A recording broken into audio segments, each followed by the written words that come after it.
Bonjour et bienvenue au sanctuaire Notre-Dame-du-Cap. Le Festival de l'Assomption se déroule jusqu'au 15 août prochain. Le prédicateur de la journée est Frère Martin de la Trinité, carme de Trois-Rivières et co-animateur d'une école d'oraison. Le thème de la prédication d'aujourd'hui sera « Retrouver le chemin de son intériorité ».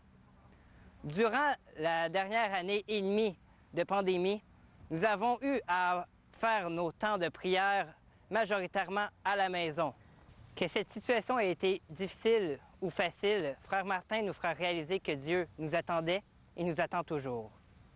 La célébration eucharistique sera présidée par le Père Rémi Lepage. En soirée, 2 activités vous seront offertes. À 20h au sous-sol de la basilique, une entrevue exclusive avec William Cloutier, dernier gagnant de Star Academy, vous sera offerte. Alors qu'à 20h30, dans les jardins du sanctuaire, la procession au flambeau aura lieu comme à tous les soirs du festival. Pour plus d'informations, n'hésitez pas à consulter notre site web. Encore une fois, bonne célébration et bon festival.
Nous sommes rassemblés au nom du Père et du Fils et du Saint-Esprit. Amen. La grâce de Jésus notre Seigneur, l'amour de Dieu le Père et la communion de l'Esprit Saint soient toujours avec vous. Et avec votre esprit. Bonjour. Bienvenue à cette célébration dans la poursuite de cette neuvaine de l'Assomption. Bienvenue à chacun et chacune de vous comme pèlerins, comme visiteurs. Bienvenue à vous qui participez à cette célébration par la télévision ou en ligne. Aujourd'hui, nous allons entendre la prédication de Frère Martin de la Trinité. Frère Martin est entré dans l'ordre des Carmes des Chauds en 1996. Il a rejoint la communauté de Trois-Rivières en 2014. Dans la tradition du Carmel, il est engagé dans diverses œuvres promouvant la vie spirituelle. À ce titre, il anime, en collaboration avec les laïcs, un réseau d'écoles d'oraison au Québec. Il assure un ministère d'accompagnement spirituel et propose divers ateliers pour la découverte de différentes figures comme Thérèse d'Avila ou encore Edith Stein. La prédication qu'il présentera aujourd'hui aura pour visée de nous amener à retrouver le chemin de l'intériorité.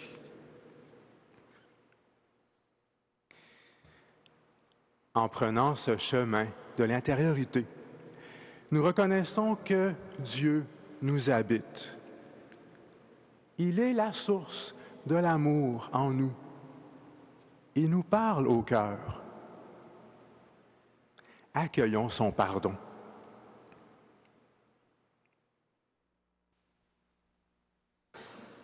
Seigneur Jésus, il nous arrive de nous éloigner de toi alors que toi, tu demeures si proche de nous. Prends pitié de nous.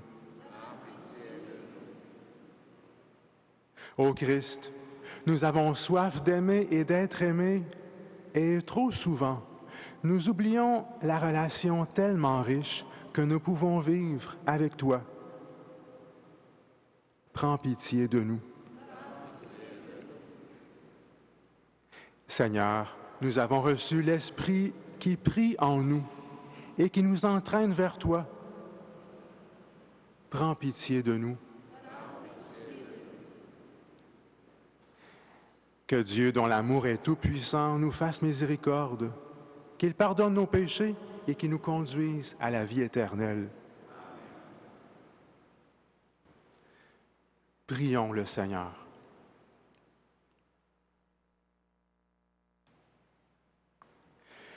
Dieu de tendresse et d'amour, tu manifestes ta présence de mille et une manières dans nos vies et tu nous appelles à te reconnaître aussi à l'intérieur de nous. Toi qui es plus intime à nous que nous-mêmes, libère-nous de toute peur et de toute résistance qui nous empêcherait de te rencontrer. Fais-nous goûter la joie d'être aimés de toi et de vivre dans ta vérité et ta lumière. Par Jésus le Christ, notre Seigneur. Et nous acclamons l'Évangile.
Le Seigneur soit avec vous.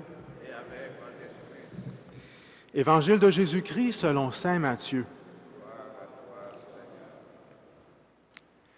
En ce temps-là, Jésus disait à ses disciples, « Quand vous priez, ne soyez pas comme les hypocrites. Ils aiment à se tenir debout dans les synagogues et au carrefour pour bien se montrer aux autres quand ils prient. Amen, je vous le déclare, ceux-là ont reçu leur récompense. Mais toi, quand tu pries, retire-toi dans ta pièce la plus retirée. Ferme la porte et prie ton Père qui est présent dans le secret. Ton Père qui voit dans le secret te le rendra. Lorsque vous priez, ne rabâchez pas comme les païens. Ils s'imaginent qu'à force de paroles, ils seront exaucés. Ne les imitez donc pas, car votre Père sait de quoi vous avez besoin, avant même que vous l'ayez demandé. Acclamons la parole de Dieu en chantant.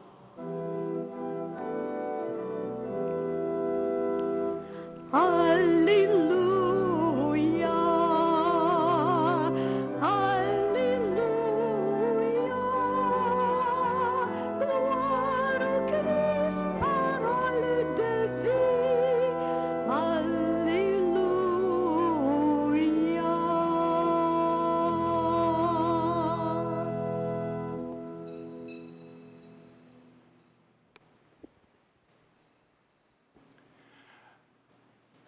Pour toi, quand tu pries, retire-toi dans la chambre la plus retirée. Dans les mois que nous venons de passer, cette invitation à se retirer a pour beaucoup d'entre nous été davantage une obligation. Sans compter que pour certains, certaines, et tant mieux pour eux, les possibilités matérielles d'une retraite qui est ce luxe actuel du silence a été une réalité malheureusement trop peu partagée. Alors, cette parole de Jésus telle que proposée par le ministère de l'évangéliste Matthieu, cette parole est-elle inutilement provocatrice? Ou alors ne nous entraîne-t-elle pas uniquement sur des pratiques très personnelles, très égocentrées? Dans notre petit parcours, je voudrais partir d'un mot de l'Évangile, rencontrer quelques témoins et puis revenir à un deuxième mot de notre Évangile. Le premier mot, c'est cette chambre retirée. Le grec tameion, vous pourrez rentrer chez vous avec un peu de grec. Le grec tameion signifie d'abord le cellier, la réserve, la resserre, comme on dit dans certains coins de terroir de part et d'autre de l'Atlantique. Un lieu, une pièce dans l'architecture méditerranéenne, sans fenêtre, fraîche, vous aimeriez y être en ce moment même, je suppose, fraîche, assez éloignée dans le dédale des cours intérieures de l'habitation palestinienne. Et cette pièce, on y garde, on y encave tous les fruits de la belle saison de l'été jusqu'au début de l'automne pour être capable de passer l'hiver et pour être capable d'ensemencer la terre au printemps suivant. Gardons deux idées de cette pièce, symbolique évidemment, vers laquelle nous entraîne Jésus lui-même. D'une part, l'idée des récoltes, et je vais y revenir à l'instant, et d'autre part, l'idée du temps et des saisons. On comprend bien, et je pense que cela désamorce l'éventuelle provocation, on comprend bien que ce cellier, cette pièce retirée, qui d'ailleurs n'est pas notre chambre la plus agréable, elle n'est pas non plus obligée d'être une pièce de torture, mais en tout cas, c'est plutôt la pièce cachée, et on reviendra aussi sur le thème du caché. Cette pièce à laquelle nous convie Jésus est bien évidemment symbolique de notre cœur. Et vous comprenez bien que tous autant que nous sommes, hommes et femmes, jeunes et vieux, malades bien portants, quelle que soit notre culture d'origine, quelle que soit notre situation actuelle, le chemin à prendre pour retrouver cette pièce intérieure n'est pas toujours facile. Descendre en soi, parfois, ne nous conduit que vers nous-mêmes, et ça ressemble furieusement à une impasse. Dieu merci, l'invitation que nous lance le Christ Jésus, ressuscité vivant aujourd'hui, est une invitation à la rencontre. Je voudrais tout de suite souligner ceci, qui a déjà été évoqué d'une manière ou d'une autre les jours précédents. Il n'y a d'intériorité, il n'y a de cœur que pour un corps. Ça semble une évidence. Aujourd'hui, chacune est venu avec son corps. Enfin, je pense. Normalement, 100% des présents sont venus avec leur corps. Vous avez bien fait. L'intériorité est une qualité de notre vie corporelle. Et je ne parle pas du corps tel que on se le représente mutuellement dans une société qui paradoxalement est virtualisée, numérisée. Je parle de nos corps de chair, nos corps éprouvés et non pas nos corps mesurés. J'aimerais m'arrêter quelques instants sur le terme de récolte que j'ai évoqué, qui nous dit quelque chose de très important sur la capacité de notre cœur et en même temps, et j'anticipe un peu, sur notre tâche actuelle. La première chose lorsqu'on enseigne l'oraison, la prière intérieure, c'est le recueillement. Seulement, avant de parler de se recueillir, on pourrait tout simplement s'attarder sur recueillir. Quelque chose à la fois de très léger et d'actif.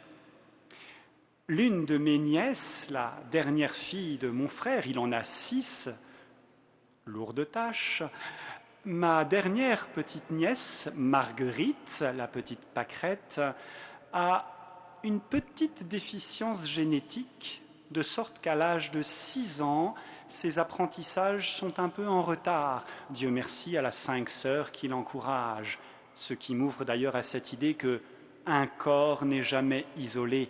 Un corps est en proximité avec d'autres corps. Une intériorité est en proximité avec d'autres intériorités.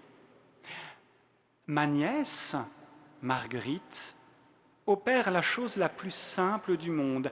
Elle recueille tout ce qui passe à portée de sa main, tout ce qui passe à portée de ses yeux, qu'elle recommunique dans une langue que pour l'instant elle est presque la seule à parler.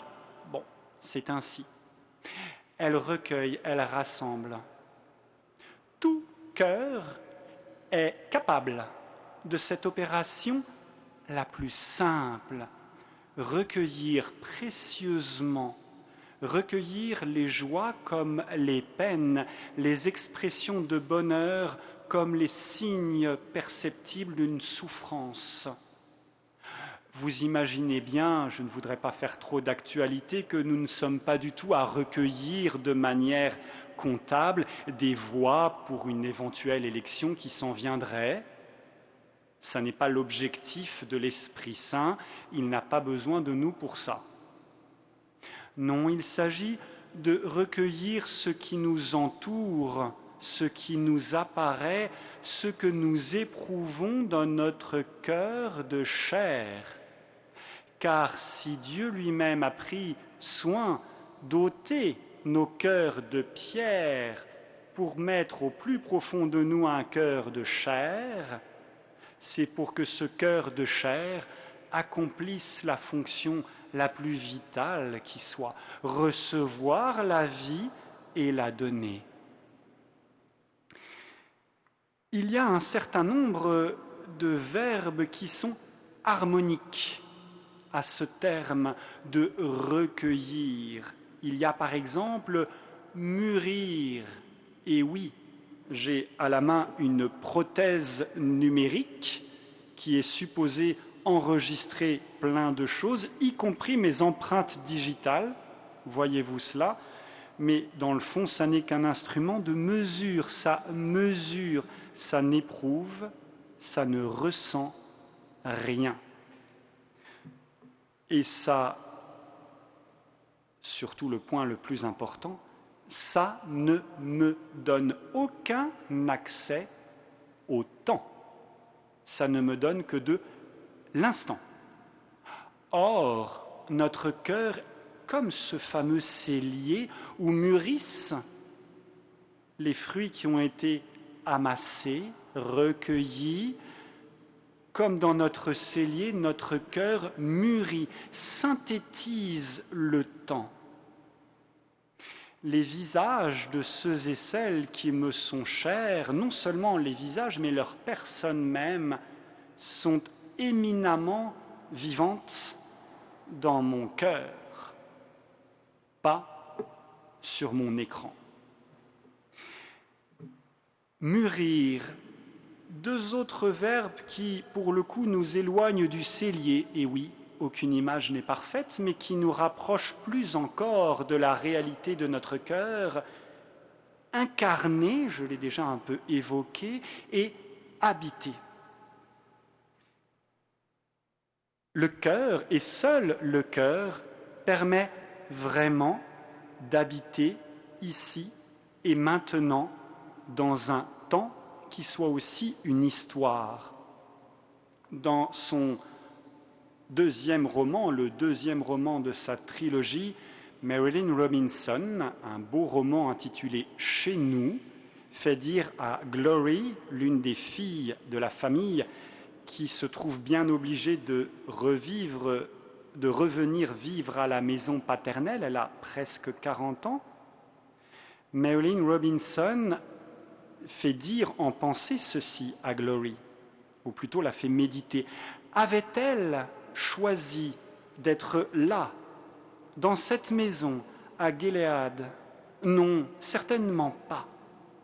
Son père avait besoin qu'on s'occupe de lui, et il fallait bien qu'elle fût quelque part, comme tous les autres humains sur cette terre.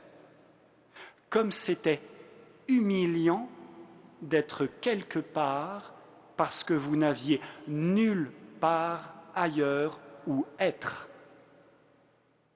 Et oui, combien de personnes parmi nous sont incapables de vivre là où elles sont, incapables de vivre avec elles-mêmes parce que dans le fond, elles n'ont personne avec qui habiter la profondeur de leur cœur. Frères et sœurs, mesurons-nous la grâce qui nous est faite? Non pas que l'Esprit Saint habite nos cœurs, car j'espère bien qu'il n'habite pas que nos cœurs, mais la grâce de savoir, d'éprouver qu'il habite nos cœurs et le cœur de ceux et celles qui n'en ont peut-être pour le moment aucune expérience, qu'ils soient chrétiens ou non. Incarner, habiter, donc héberger. Bien sûr, le premier effet de la résurrection, comme nous le dit Augustin, c'est le cœur qui s'enflamme. Souvenez-vous d'Emmaüs. Or, un cœur qui s'enflamme, c'est un cœur qui devient chaleureux, ni plus ni moins. Un cœur capable de se donner, mais d'abord un cœur capable, encore une fois, d'accueillir, de prendre en charge, de compatir. Permettez-moi de citer Thérèse d'Avila, sainte Thérèse de Jésus, la grande sainte espagnole du XVIe siècle, toujours aussi vivante dans son humanité, dans sa féminité, dans sa foi. Aujourd'hui, au XXIe siècle, Thérèse d'Avila a fait une expérience très intime, très personnelle. Pourtant, lorsqu'elle se lance dans la fondation du Carmel qui deviendra le petit Carmel Saint-Joseph, elle le fait avec des compagnes. Attention, elle ne le fait pas avec des compagnes qui auraient une expérience similaire à la sienne. Elle le fait avec des sœurs qui partagent une seule expérience, celle d'être au plus intime rejointes par le vivant et en même temps en communion avec d'autres sœurs qui vivent la même aventure. Ça n'est donc plus une aventure strictement individuelle, c'est l'aventure de tout un corps. Voici ce qu'elle écrit. Au chemin de perfection, elle s'adresse à ses sœurs. « Ô mes sœurs en Christ, aidez-moi à le supplier en cela. C'est pour cela que le Seigneur vous a rassemblés ici. Tel est votre appel. Telles doivent être vos affaires, vos désirs, là vos larmes, là vos demandes. » Mais j'insiste, toute la découverte de Thérèse n'est pas dans le fait de pouvoir rencontrer le Seigneur à l'intime, mais il est dans ce « aidez-moi »,« aiudame », aidez-moi mes sœurs, parce que nous ne pouvons pas le vivre séparément. Ça n'est pas une question de force, ça n'est pas une question de rabâchage, comme nous l'évoquait l'Évangile, c'est une question de communion.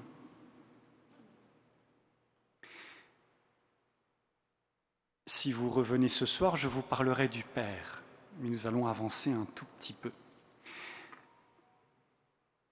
L'expérience de Thérèse d'Avila, après tout, peut être appliquée à nous tous comme un appel, une invitation, car remarquez bien que Thérèse ne met pas en avant des qualités héroïques et supérieures. Avec un brin de malice à l'égard d'une Espagne quelque peu machiste au XVIe siècle, elle ne cesse de rappeler « Oh, nous ne sommes que de pauvres femmes !» Mais quelle puissance sur le cœur de Dieu, elle qui a initié patiemment le premier carme de la Réforme, notre Père Jean de la Croix, à ce qu'est vraiment la vie au Carmel. Nous avons beaucoup parlé de confinement, malheureusement, durant ces derniers mois, et peut-être devrons-nous de nouveau en passer par là, être ramenés à ses limites. Or, ce que nous avons éprouvé d'extérieur, et c'était déjà beaucoup et parfois trop, est aussi malheureusement une réalité que nous pouvons vivre intérieurement. Ce confinement intérieur que j'évoquais tout à l'heure, cette descente en soi qui ne fait que heurter un mur, cette méditation qui tourne en vide, à vide, parce qu'elle n'est que de l'intelligence. Or, l'œuvre de l'Esprit Saint est de nous faire passer d'un cœur confiné à un cœur ouvert, un cœur magnanime, comme le disait le père Léonce de Grand-Maison, un grand jésuite du XXe siècle. Dans l'immensité des tâches entreprises, ce qui compte, c'est le cœur ouvert au seul qui soit grand, l'Esprit Saint. Pour nous alors, quelle mission, quelle responsabilité? Peut-on vivre autrement notre intériorité? Je voudrais citer ici Eti il sum, déjà je pense bien connu dans notre Québec. Voici ce que cette jeune juive, devenue athée puis renouant avec une expérience spirituelle, dit le 26 août 1941 « Il y a en moi un puits très profond, et dans ce puits il y a Dieu. Parfois, je parviens à l'atteindre, mais plus souvent des pierres et des gravats obstruent ce puits et Dieu est enseveli. Alors, il faut le remettre au jour. Voici notre œuvre pour nous, pour nos contemporains. Et voici peut-être notre salaire. Voici mon deuxième mot, sur lequel je vais conclure en 1 minute et 10 secondes. Salaire, c'est souvent traduit par récompense. Ça n'est pas le bon terme, c'est le salaire de l'ouvrier. Et Matthieu y tient. Il l'utilise dans la parabole des vignerons employés à différents moments de la journée.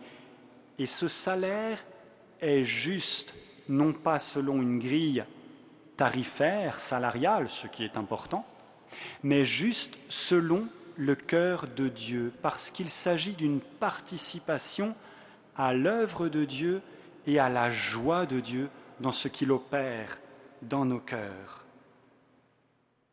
Ce salaire, dans le fond, pourrait être une ouverture toujours plus grande de notre cœur à cette inhabitation du Dieu Trinité qui fait de nous des fils et des filles pour être des frères et des sœurs de notre humanité.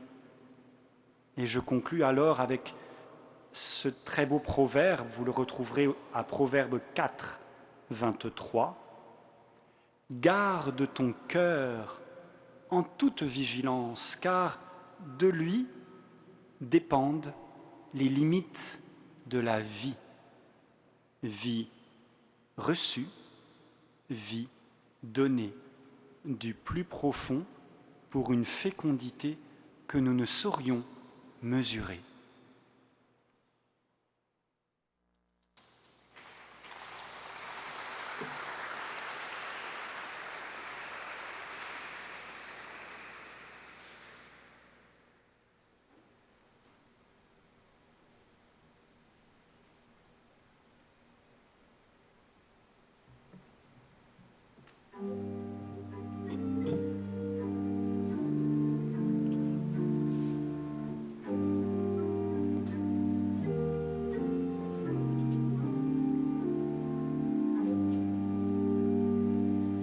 Dans le silence et dans la paix, viens rencontrer le Dieu vivant. Dans le secret de ton cœur, prie le Père, laisse-toi aimer par lui. Dans le silence et dans la paix, viens rencontrer le Dieu vivant.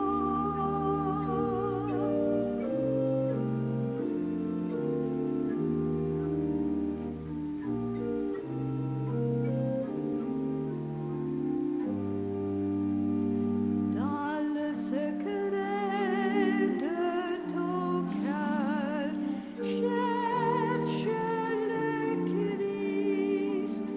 Laisse-toi guider par lui. Dans le silence et dans la paix, viens rencontrer le Dieu vivant.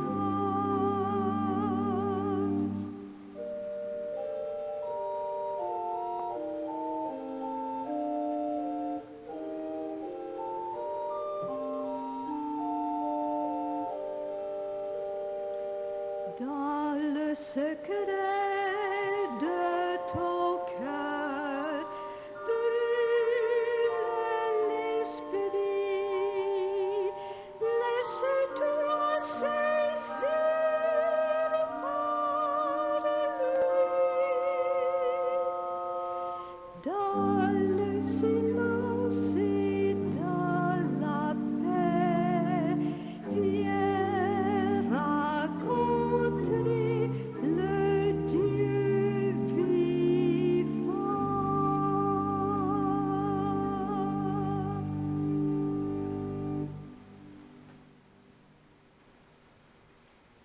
Prions ensemble au moment d'offrir le sacrifice de toute l'Église.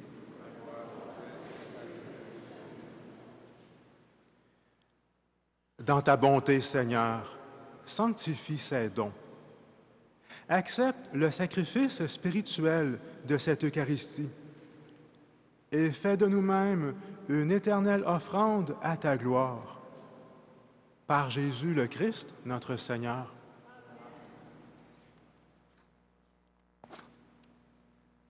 Le Seigneur soit avec vous. Élevons notre cœur. Rendons grâce au Seigneur, notre Dieu. Vraiment, il est juste et bon de te rendre gloire, Père très saint, Dieu éternel et tout-puissant, de qui nous tenons la vie, la croissance et l'être. Dans cette existence de chaque jour que nous recevons de ta grâce, la vie éternelle est déjà commencée. Nous avons reçu les premiers dons de l'Esprit, par qui tu as ressuscité Jésus d'entre les morts. Et nous vivons dans l'espérance que s'accomplisse en nous le mystère de Pâques. Voilà pourquoi nous te rendons grâce en chantant avec les anges.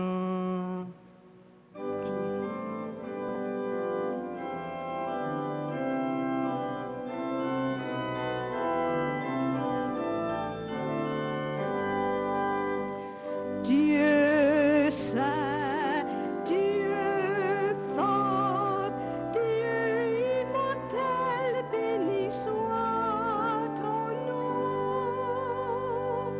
Ciel et terre sont remplis de ta gloire.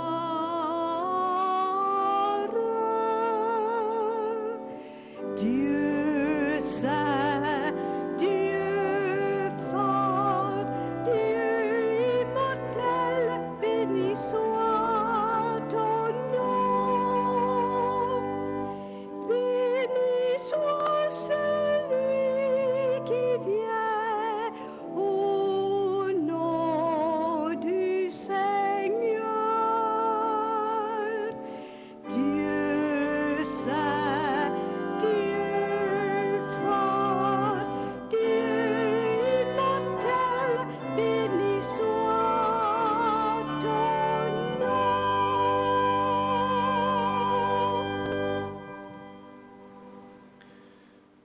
Tu es vraiment saint, Dieu de l'univers, et toute la création proclame ta louange, car c'est toi qui donnes la vie. C'est toi qui sanctifies toutes choses par ton Fils, Jésus-Christ, notre Seigneur, avec la puissance de l'Esprit Saint. Et tu ne cesses de rassembler ton peuple, afin qu'il te présente partout dans le monde une offrande pure. C'est pourquoi nous te supplions de consacrer toi-même les offrandes que nous apportons. Sanctifie-les par ton Esprit, pour qu'elles deviennent le corps et le sang de ton Fils, Jésus-Christ, notre Seigneur, qui nous a dit de célébrer ce mystère. La nuit même où il fut livré, il prit le pain. En te rendant grâce, il le bénit, il le rompit et le donna à ses disciples en disant, « Prenez et mangez-en tous. Ceci est mon corps, livré pour vous. »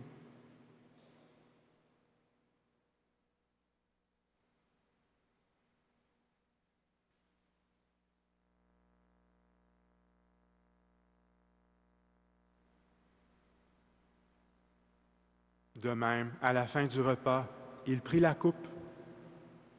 En te rendant grâce, il la bénit et la donna à ses disciples en disant, « Prenez et buvez-en tous, car ceci est la coupe de mon sang, le sang de l'alliance nouvelle et éternelle qui sera versé pour vous et pour la multitude en rémission des péchés. Vous ferez cela en mémoire de moi. »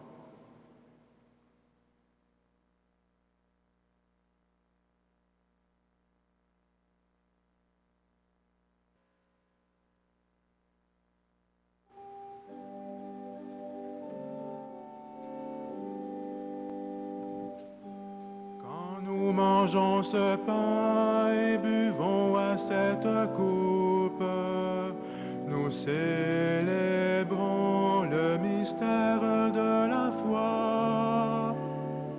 Nous rappelons ta mort, Seigneur ressuscité, et nous attendons que tu viennes.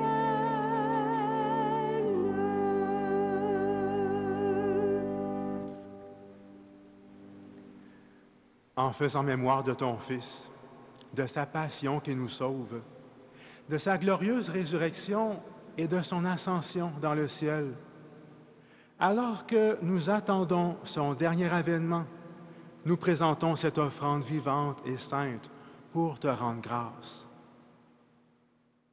Regarde, Seigneur, le sacrifice de ton Église et daigne y reconnaître celui de ton Fils qui nous a rétablis dans ton alliance.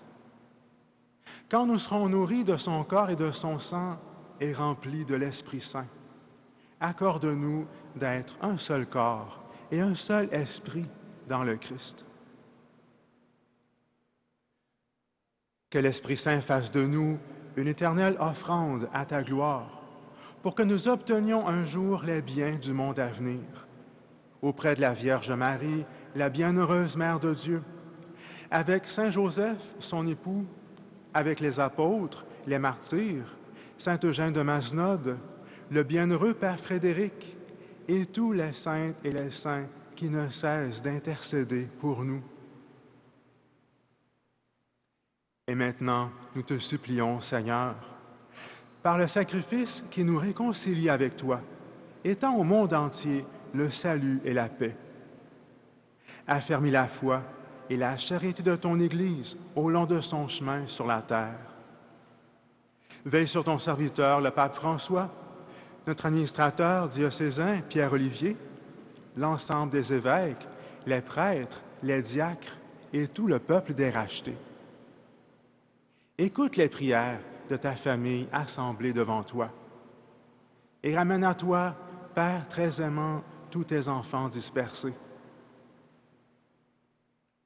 Pour nos sœurs et nos frères défunts, pour toutes les personnes qui ont quitté ce monde et dont toi seul connais la droiture, nous te prions.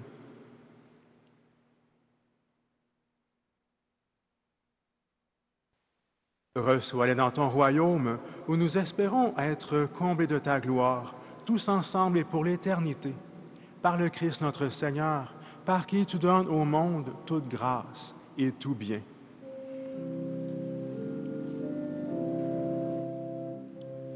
Par lui, avec lui et en lui.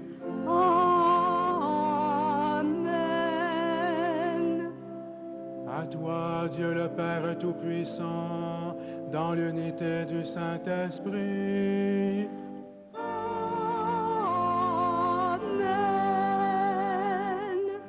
Tout honneur et toute gloire pour les siècles des siècles.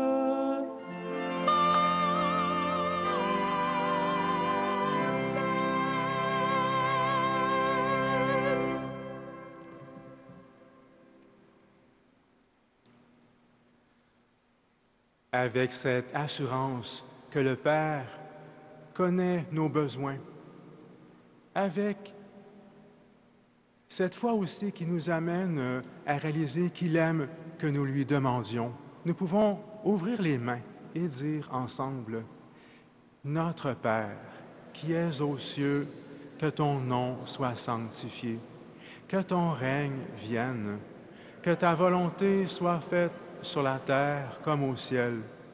Donne-nous aujourd'hui notre pain de ce jour. Pardonne-nous nos offenses, comme nous pardonnons aussi à ceux qui nous ont offensés. Et ne nous laisse pas entrer en tentation, mais délivre-nous du mal.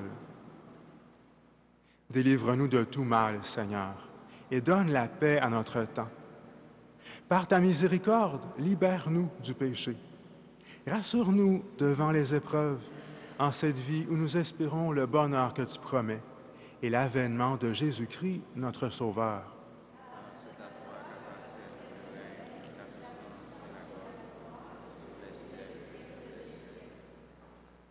Seigneur Jésus-Christ, tu as dit à tes apôtres, « Je vous laisse la paix, je vous donne ma paix. » Ne regarde pas nos péchés, mais plutôt la foi de ton Église. Pour que ta volonté s'accomplisse, donne-lui toujours cette paix et conduis-la vers l'unité parfaite, toi qui règnes pour les siècles des siècles. Amen. Que la paix du Seigneur soit toujours avec vous.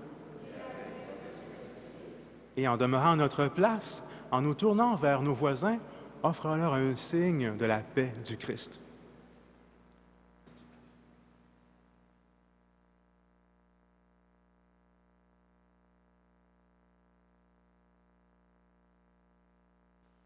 Agneau de Dieu, qui enlève le péché du monde, prends pitié de nous. Agneau de Dieu, qui enlève le péché du monde, prends pitié de nous.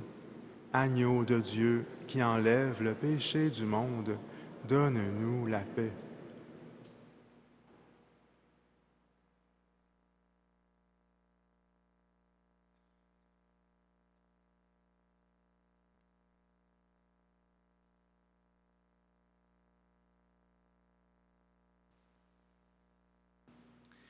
Heureux les invités au repas du Seigneur. Voici l'agneau de Dieu qui enlève le péché du monde. Seigneur, je ne suis pas digne de te recevoir, mais dis seulement une parole et je serai guéri. Le corps du Christ. Amen. Amen. Veuillez vous asseoir, s'il vous plaît. Pour la communion, veuillez demeurer à votre place. Un ministre se rendra vous la porter. Quand le ministre approchera, vous n'aurez qu'à vous lever pour lui indiquer votre souhait de recevoir la communion. Veuillez alors porter votre masque, car le ministre sera tout près de vous. La communion se donne uniquement dans la main et en silence. Vous pourrez retirer votre masque pour consommer l'hostie une fois que le ministre sera éloigné. Merci.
Celui que la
à cette flamme demeurez, en elle soyez transformés. Bienheureux le cœur livré à la grâce de Dieu. Bienheureux celui que l'amour a touché.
Tu as su conquérir nos cœurs en venant nous visiter. Tu nous inspires l'hospitalité en t'asseyant à notre table. Tu nous fais goûter la fraîcheur de ta vie toujours partagée. Béni sois-tu, Trinité vivifiante.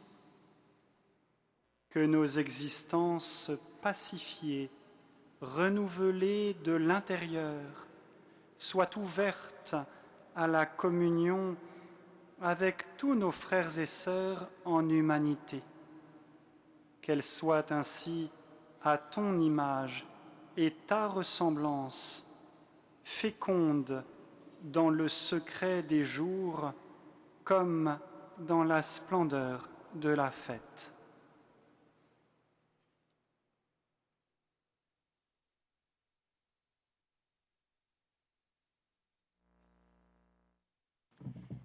Pour la sortie, veuillez porter votre masque et circuler en respectant le sens des flèches et en gardant une distance de 2 mètres entre vous. Pendant toute la durée de votre passage au sanctuaire, veuillez garder cette distance de 2 mètres entre vous, incluant à l'extérieur. Immédiatement après la messe, une activité a lieu avec la Société biblique canadienne à la Chapelle de la Paix. Un exposé sera présent pour expliquer comment la Bible nous est parvenue. Et n'oubliez pas qu'une procession au flambeau aura lieu à 20h30 à partir du petit sanctuaire. Cette prière fait partie intégrante de la neuvaine. N'oubliez pas c'est justement... OK, merci. Merci à Frère Martin pour sa prédication. Merci également à toutes les personnes qui se sont impliquées pour rendre possible cette célébration. Merci pour votre participation. Le Seigneur soit avec vous. Que Dieu Tout-Puissant vous bénisse, le Père, le Fils et le Saint-Esprit. Allez dans la joie et la paix du Christ. Et nous nous tournons vers Marie pour ce chant.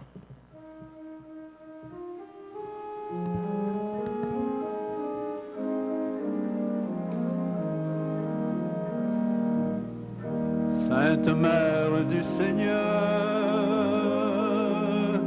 garde-moi un cœur d'enfant qui soit pur comme une source soit clair et transparent, qu'il soit pur comme une source. Garde-moi un cœur d'enfant.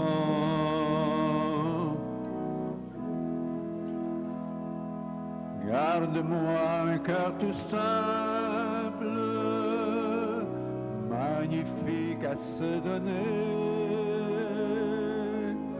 qui ne goûte pas les peines, qui soit doux, compatissant, qui n'oublie pas toutes les peines. Garde-moi un cœur d'enfant.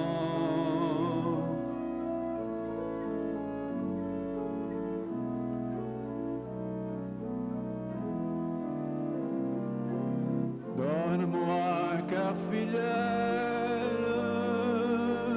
crève de bénédiction, qui jamais n'est de rancune, aucun mal passé présent, qui jamais n'est de rancune. Garde-moi